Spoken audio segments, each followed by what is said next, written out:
दिल थाम कर बैठिए दोस्तों, मंत्री जी हमारे बीच आ चुके हैं। अब वो एक बार फिर रावण को तीर मार कर हर साल की तरह बुराई पर जीत हासिल करेंगे। मारना नक्की करो।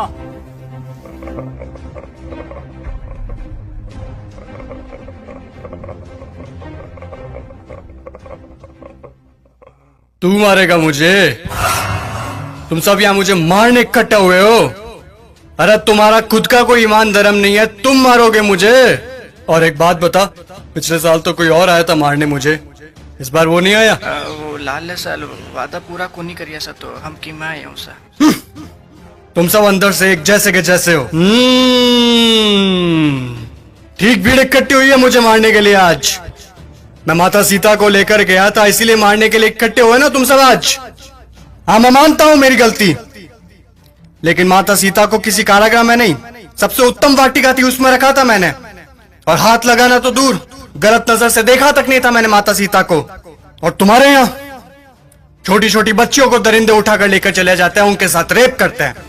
उनको तो तुमने कभी ऐसे इकट्ठा होकर जलाया नहीं। वो दरिंदे क्यों खुलेआम घूम रहे हैं आज भी, मुझे ये बताओ।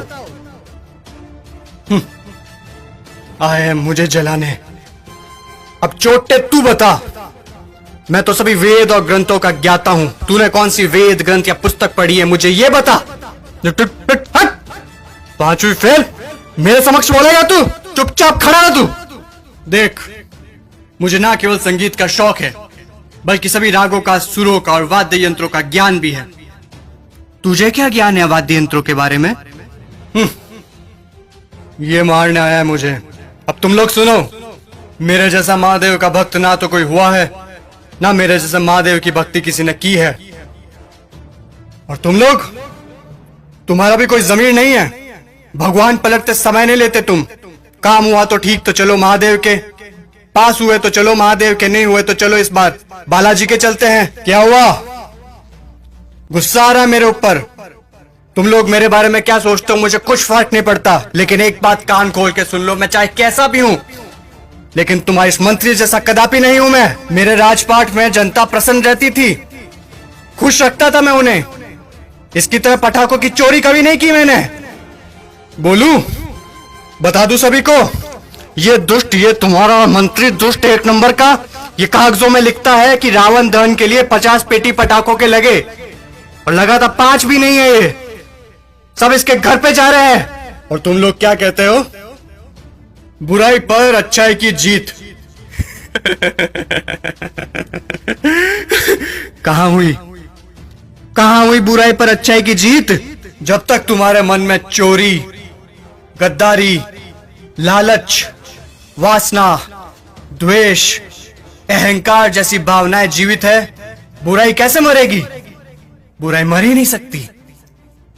तुम लोग मुझे खत्म करने आए हो ना? अरे मेरा खात्मा तो मेरा अहंकार कभी कर चुका। अब अगर मारना है, जलाना है, तो अपने अंदर छुपे रावण को जलाओ, उसको मारो। सच्चाई और अच्छाई को अपना लो, बुराई अपने आप खत्म हो जाएगी। और अगर तुम मुझे जलाने के उद्देश्य से ही आए हो, तो मैं तुम्हें बता दूं कि सिर्फ छोटे बच्चे ही आज की तारीख में मुझे जला सकते हैं, क्योंकि उनके अंदर चोरी, गद्दारी, लालच, घृणा, वासना, द्वेष, अहंकार जैसी भावनाएं नहीं है। असल में वही हैं ईश्वर का स्वरूप। ए लड़के, लगा दे आग, फिर से जला दे। अगले साल फिर आऊंगा मैं जलने के लिए, लेकिन अगले साल मैं देखूंगा कि आप लोगों ने अपने अंदर के रावण जलाए या नहीं। खुश हैं अभी आप सब? एक बार फिर से आपका रावण जल रहा है।